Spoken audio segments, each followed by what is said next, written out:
करेंगे about electric force. Electric force की बात करते हैं आज हम। बेटा इलेक्ट्रिक फोर्स क्या होती है? इलेक्ट्रिक फील्ड में जब हम किसी चार्ज को रखेंगे तो उस चार्ज के ऊपर जो फोर्स लगती है उस फोर्स को बोलते हैं इलेक्ट्रिक फोर्स। ठीक है। whenever a charge is placed in some electric field, it experiences force. It experiences force, and this force is known as electric force. जब भी हम किसी चार्ज को किसी इलेक्ट्रिक फील्ड में रखेंगे तो इलेक्ट्रिक फील्ड में रखने से उस चार्ज के ऊपर फोर्स लगती है, उस फोर्स को बोलते हैं electric force. Whenever a charge is placed in some electric field, it experiences force and is called as electric force. जैसे अगर if a charge Q is placed in an electric field having intensity E, अगर कोई charge Q है जिसे हम ऐसे electric field में रखें जिसकी इलेक्ट्रिक फील्ड इंटेंसिटी E है, then force experienced by this charge is F equals to Q into E.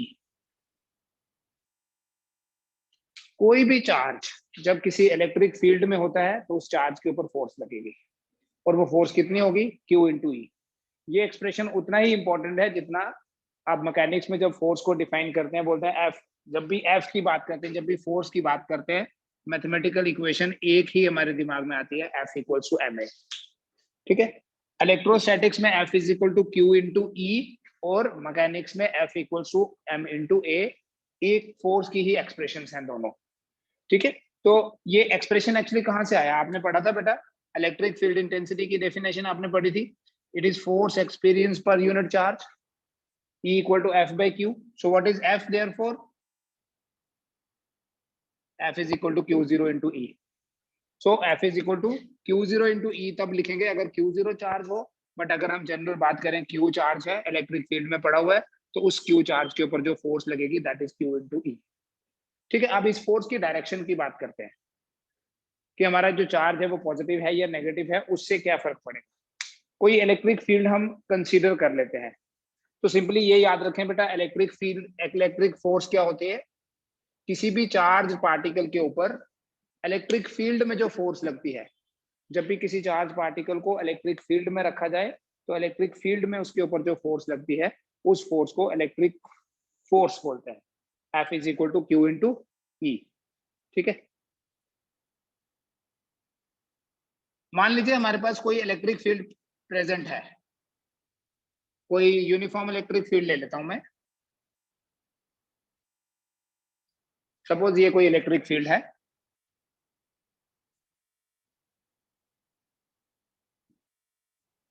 Equidistant parallel line से रिप्रेजेंट किया तो ये आपका यूनिफॉर्म इलेक्ट्रिक फील्ड है। ठीक है। इस इलेक्ट्रिक फील्ड में अगर मैं कोई पॉजिटिव चार्ज रखूं, फिर मैं आपको एक और रूल बताऊंगा। यहां मान लो यहां पर कोई पॉजिटिव चार्ज पड़ा है +Q। बेटा इलेक्ट्रिक फील्ड की ऐसी डायरेक्शन होने का मतलब क्या है कि यहाँ कोई पॉजिटिवली चार्ज शीट होगी, याद है आपको, और यहाँ नेगेटिवली चार्ज शीट होगी। आपको बताया था इलेक्ट्रिक फील्ड लाइंस पॉजिटिव से स्टार्ट होकर नेगेटिव पे खत्म होती है। तो अगर इलेक्ट्रिक फील्ड लाइंस ऐसे बनी हुई हैं, इसका मतलब इस तरफ कोई पॉजिटिव और इस तरफ कोई नेगेटिव होगा। बीच में अगर मैं कोई पॉजिटिव चार्ज रखूं, लॉजिकली सोचो, ये पॉजिटिव इसे रिपेल करेगा। ठीक है। हम डाइपोल का भी कैलकुलेशन कर चुके हैं। और ये नेगेटिव इसको क्या करेगा? अट्रैक्ट करेगा। तो ये पॉजिटिव चार्ज किधर जाएगा? इस पॉजिटिव चार्ज के ऊपर फोर्स इसी डायरेक्शन में लगेगी। कितनी फोर्स लगेगी? Q into E। बट वो किस डायरेक्शन में लगेगी? जो इलेक्ट्रिक फील्ड की डायरेक्शन है। इमेजिन करो इलेक्ट्रिक फील्ड हमारे पास ऐसे ही है। इमेजिन करो यहाँ हम एक नेगेटिव चार्ज रख दें, इस इलेक्ट्रिक फील्ड में हम एक नेगेटिव चार्ज रखें, तो ये जो पॉजिटिव है इस नेगेटिव को अट्रैक्ट करेगा और ये नेगेटिव इस नेगेटिव को रिपेल करेगा, तो इसके ऊपर फोर्स इधर लगेगी। सो जब भी कोई चार्ज किसी इलेक्ट्रिक फील्ड में होता है तो उस चार्ज के ऊपर फोर्स लगती है। कितना क्लियर है? अगर कोई पॉजिटिव चार्ज हुआ, positive charge experiences force in the direction of field,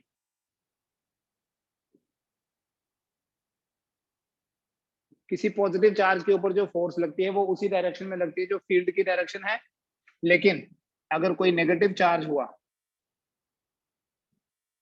experiences force opposite to the direction of field।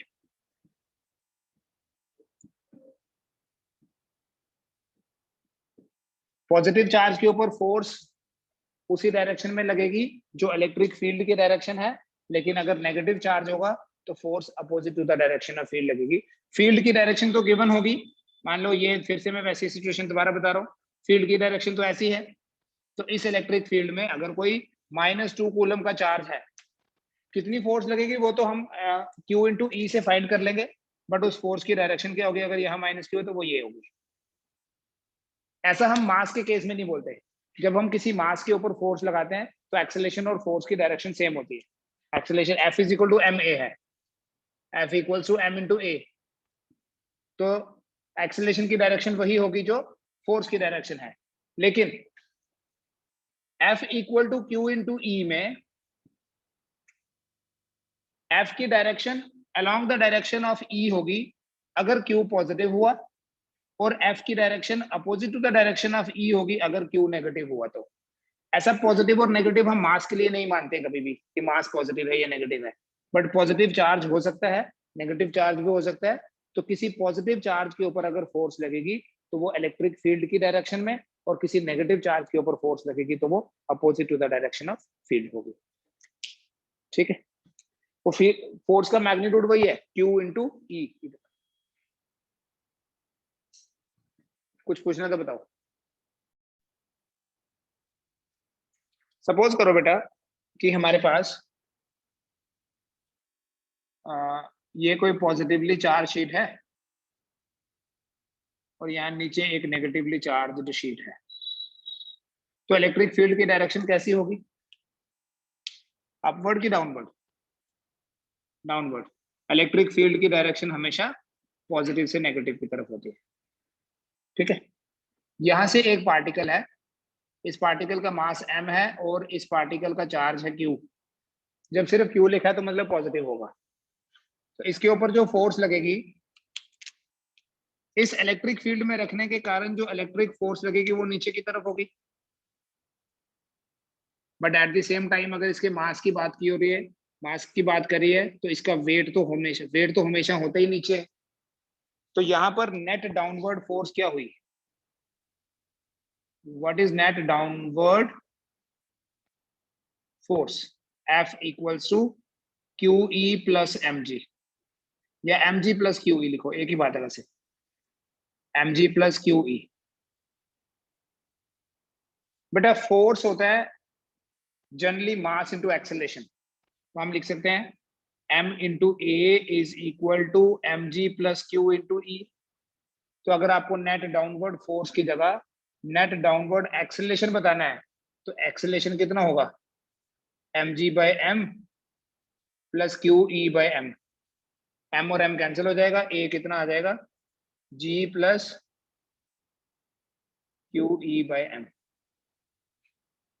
लेकिन अगर मैं सारी चीजें सेम रहने दूं, पार्टिकल वही है, वहीं पे पड़ा हुआ है, मास उतना है, चार्ज भी उसका उतना है, मास भी उतना और चार्ज भी उतना, लेकिन अब मैं क्या कर रहा हूं, अब इलेक्ट्रिक फील्ड की डायरेक्शन चेंज कर दूं। अब मैं इलेक्ट्रिक फील्ड की डायरेक्शन को चेंज कर दूं, मींस अभी मैं नीचे वाली प्लेट को पॉजिटिव और ऊपर वाली प्लेट को नेगेटिव कर दूं, तो ये पॉजिटिव चार्ज इस पॉजिटिव को रिपेल करेगा, नेगेटिव अट्रैक्ट करेगा, मतलब इलेक्ट्रिक फील्ड की अब ये डायरेक्शन हो गई, पॉजिटिव चार्ज के ऊपर फोर्स की वही डायरेक्शन होती है जो इलेक्ट्रिक फील्ड की है, लेकिन वेट तो हमेशा ही नीचे होता है। तो इस सिचुएशन में अगर आपसे ये पूछा जाए पार्टिकल नीचे जा रहा है, find out the net acceleration, net downward acceleration क्या होगी? नेट डाउनवर्ड फोर्स होगी ना m इंटू ए, तो क्या बोलेंगे बेटा? m into A is equal to mg minus q into E, which means अभी a कितना आ गया? g minus Q E by M. यहाँ a कितना आ रहा था? g plus Q E by M, दोनों फोर्सेस ऐड हो रही हैं, ठीक है। और अगर इक्विलिब्रियम हुआ यहाँ पर, फॉर इक्विलिब्रियम, इक्विलिब्रियम को ऐसे लिखेंगे शॉर्ट में, net force will be equal to 0।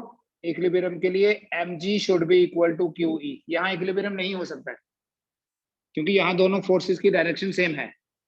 यहाँ हो भी सकता है, नहीं भी हो सकता। अगर वेट ज्यादा हुआ तो ये नीचे जाएगा, अगर इसके चार्ज ज्यादा हुआ तो ये ऊपर जाएगा। बट अगर हम ये एज्यूम कर रहे हैं कि चार्ज ज्यादा नहीं है और मास का ज्यादा इफेक्ट है, तो इट इज कमिंग डाउन, तो डाउनवर्ड एक्सेलरेशन ये है। बट अगर दोनों बराबर हुए, इलेक्ट्रिक फोर्स और ये ग्रेविटेशनल फोर्स, वेट क्या होता है? Gravitational force, if both the forces are equal, then आपका जो इक्विलिब्रियम होगा, net force will be 0, mg equal to q into E. और अगर आपको क्वेश्चन में ऐसे एनसीईआरटी बेस्ड क्वेश्चन हो सकता है कि अगर आपको इलेक्ट्रिक फील्ड पता करना है ताकि पार्टिकल इक्विलिब्रियम में रहे, तो electric field will be equal to mg divided by q, ठीक है। The electric field required for maintaining the equilibrium is equal to weight divided by charge. Weight is mg, charge is q,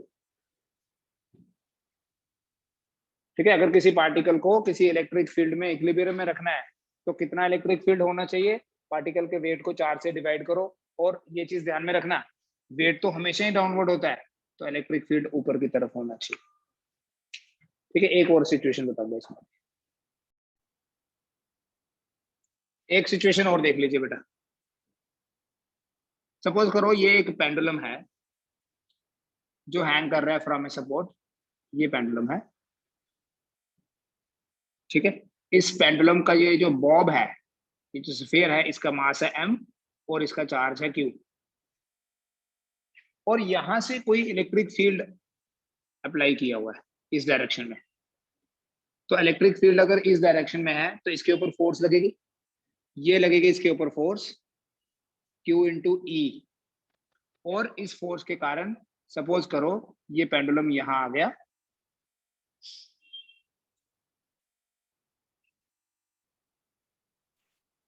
ये लगी force की direction q into ई। Wait तो downward ही है, wait तो होते ही downward है, तो दिस इज वेट mg। अगर ये स्ट्रिंग जो है ये थीटा एंगल बना रही है वर्टिकल लाइन के साथ, मतलब अपनी इनिशियल डायरेक्शन के साथ, तो हम ये थीटा कैसे फाइंड करेंगे, या हम थीटा का एक्सप्रेशन कैसे फाइंड करेंगे? क्या होगा थीटा का एक्सप्रेशन? और दूसरा क्वेश्चन ये है कि इस सिचुएशन में what is tension in the string, इस स्ट्रिंग में टेंशन कितनी होगी? तो इस सिचुएशन को हम कैसे एनालाइज करें? Find theta with the vertical at equilibrium, at equilibrium. ध्यान से देखो, ये थीटा है, यहां से अगर आप एक पैरेलल लाइन ड्रॉ कर लोगे तो ये भी थीटा होगा, सो दैट ये जो टेंशन है उसको आप रिजॉल्व कर सकते हो t cos थीटा, एंड इधर क्या होगा? t sin theta. For equilibrium t sin theta जो है that is equal to q into E, and t cos थीटा is equal to mg। t sin theta is qe, t cos theta is mg। तो अगर आप इन दोनों equations की manipulation करो, आपको t भी मिलेगा, sin थीटा और थीटा भी मिल जाएगा। क्या मैनिपुलेशन करनी है? जैसे मैं अगर इसको बोल दूं इक्वेशन 1 और इसको बोल दूं इक्वेशन 2, स्क्वायरिंग कर लेंगे दोनों का, स्क्वायरिंग एंड एडिंग करें अगर, बेटा स्क्वायरिंग और एडिंग करोगे ये बनेगा T square sine square theta plus T square cos square theta will be T square only. Sine square theta plus cos square theta तो 1 होगा। T square equal to Q E square plus M G square. तो T कितना हो गया फिर? Square root of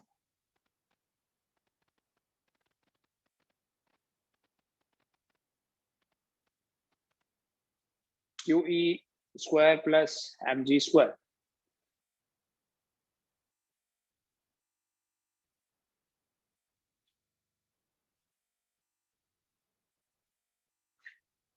और अगर आपको थीटा फाइंड करना है, इन्हीं दो इक्वेशंस का मैनिपुलेशन करो dividing equation 1 by equation 2 we have tan theta equal to Q E by M G. कैसे आएगा देख लो, t sin theta divided by t cos theta equal to Q E by M G. T और T cut जाएगा, sine by cos हो गया, tan theta equal to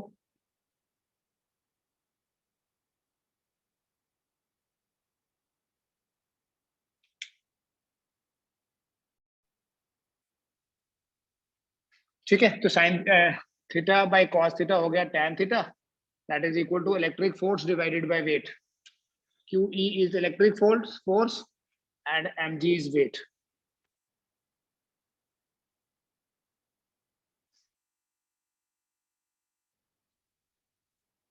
next point देखिए बेटा, सपोज किसी इलेक्ट्रिक फील्ड में एक डाउनवर्ड इलेक्ट्रिक फील्ड है और एक पार्टिकल को ड्रॉप किया फ्रॉम सर्टेन हाइट, ये हाइट h ले लो, यहां से एक पार्टिकल को ड्रॉप किया। क्वेश्चन ये है कि अगर h हाइट से ड्रॉप किया, उसको नीचे पहुंचने में कितना टाइम लगेगा? नीट में ऐसे क्वेश्चन आते हैं। In what time will it reach the bottom? Initial velocity जब ड्रॉप करते हैं तो बेटा इनिशियल वेलोसिटी होती है 0। जो टाइम लगता है, अगर इलेक्ट्रिक फील्ड नहीं होता ना, आपको 11 में एक एक्सप्रेशन पढ़ा था, जो नीचे पहुंचने में टाइम लगता है वो होता है रूट ऑफ 2h बाई जी। क्यों? क्योंकि जब इलेक्ट्रिक फील्ड नहीं होता तो सिर्फ ग्रेविटी का ही इफेक्ट है। तो आपको पता है बेटा, इन डाउनवर्ड इलेक्ट्रिक फील्ड जो नेट एक्सेलरेशन होती है A is equal to G plus Q E by M, अभी बताया था राइट। तो कितना टाइम लगेगा? टाइम लगेगा square root of 2h divided by G plus Q E by M. मान लो अगर हम वेट को यहाँ इग्नोर भी कर दें, अगर हम ग्रेविटी के इफेक्ट को निगलेक्ट भी करें, इफ ग्रेविटी इज निगलेक्टेड, तब डाउनवर्ड फोर्स क्या होगी? सिर्फ Q इंटू ई। तो एक्सेलरेशन क्या होगी? Q E by M. उस केस में आपका ये एक्सप्रेशन बनेगा 2h divided by Q E by M, so that would be equal to 2mh divided by Q. अगर इलेक्ट्रिक फील्ड को नेग्लेक्ट करेंगे तो ये वाली फोर्स 0 हो जाएगी, ये तो पहले ही पढ़ लिया आपने मैकेनिक्स में। अगर इलेक्ट्रिक फील्ड डाउनवर्ड होगा तो A equal to G plus Q E by M, और यही इलेक्ट्रिक फील्ड अगर अपवर्ड हो गया तो यहाँ माइनस आ जाएगा। ठीक है, ऐसे क्वेश्चंस भी आ सकते हैं।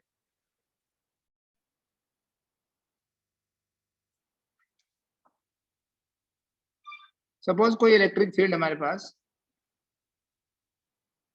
ऐसे डायरेक्टेड है हॉरिजॉन्टल, और इस इलेक्ट्रिक फील्ड में एक पार्टिकल यहां रखा, एक ऐसा पार्टिकल जिसका मास है m और इसका चार्ज है q।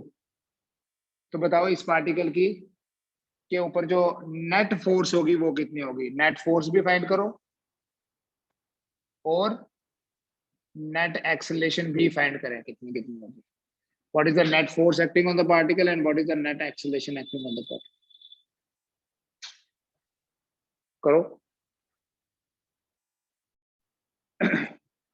बेटा, जब भी नेट फोर्स पता करनी है तो रिजल्टेंट देखना पड़ेगा। देखो इसका मास m है तो वेट तो डाउनवर्ड ही होगा ना, और वो वेट कितना होगा जो डाउनवर्ड वेट है? mg।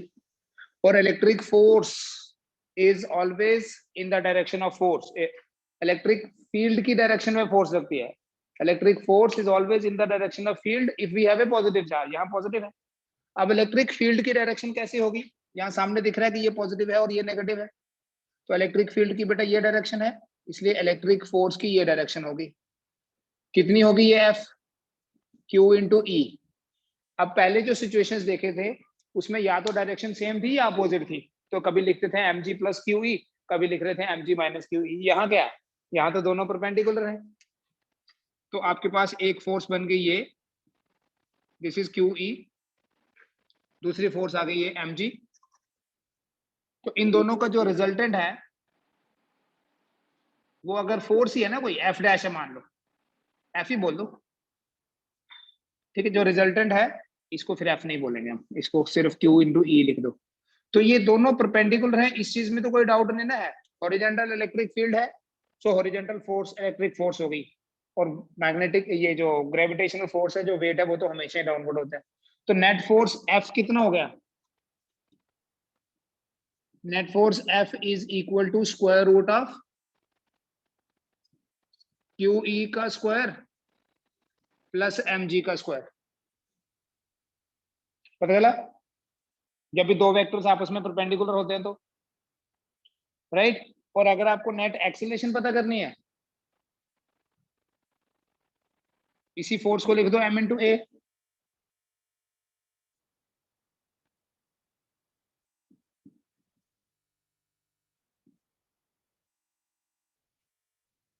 ठीक है, तो ए कितना आ गया आपके पास?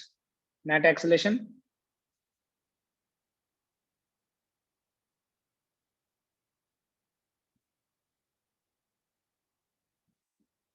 Divided by m। तो इसी को आप ऐसे लिखो,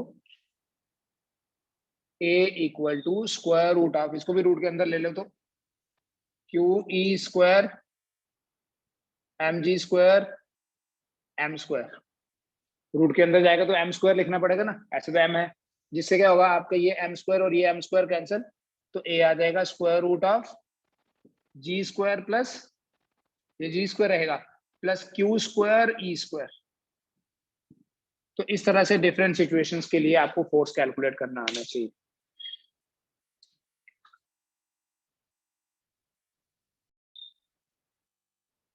फिर बेटा एक सिचुएशन है,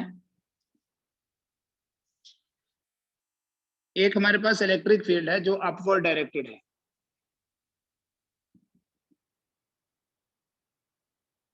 इस अपवर्ड डायरेक्टेड इलेक्ट्रिक फील्ड में कैसे पता चला अपवर्ड है? नीचे हमारे पास पॉजिटिव चार्ज है। इस अपवर्ड डायरेक्टेड इलेक्ट्रिक फील्ड में वी हैव एन इलेक्ट्रॉन, ठीक है। इस इलेक्ट्रॉन को सपोज करो ये जो इलेक्ट्रिक फील्ड है ये अप टू डिस्टेंस h है। इस इलेक्ट्रिक फील्ड को, इस इलेक्ट्रॉन को यहां से यहां आने में जो टाइम लगा दैट इज टी।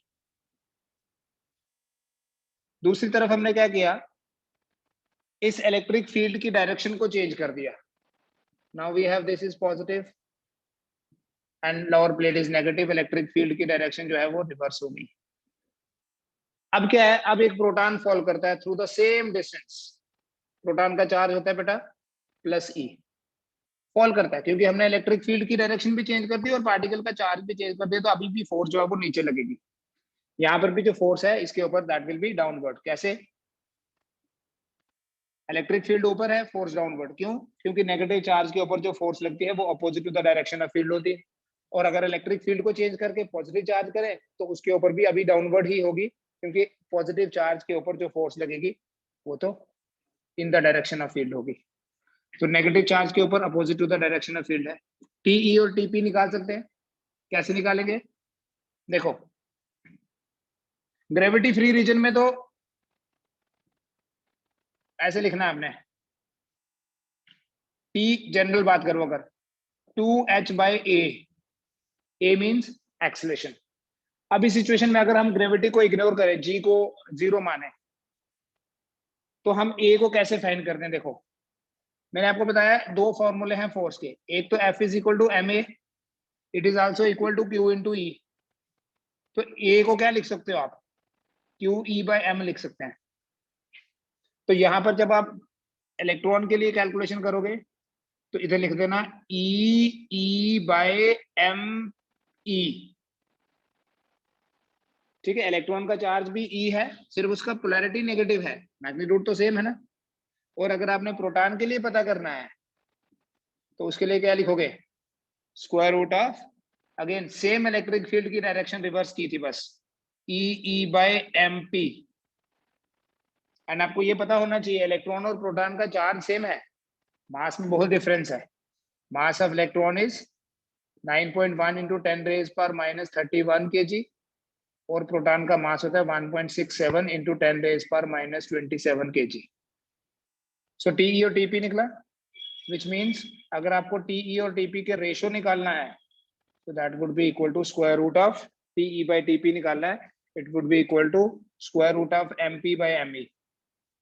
ठीक है, अगर तो मासिस के टर्म में लिखना है तो आप मास तो वैल्यू फाइंड करके कैलकुलेशन करोगे, अदरवाइज अगर आपके पास ऑप्शन ये है कि इन टर्म्स ऑफ मास या चार्ज क्या रेशो होगी, so this will be the correct answer. ठीक है, वैल्यू फाइंड करनी होगी पर्टिकुलरली तो ये वैल्यूज आप डाल सकते हैं।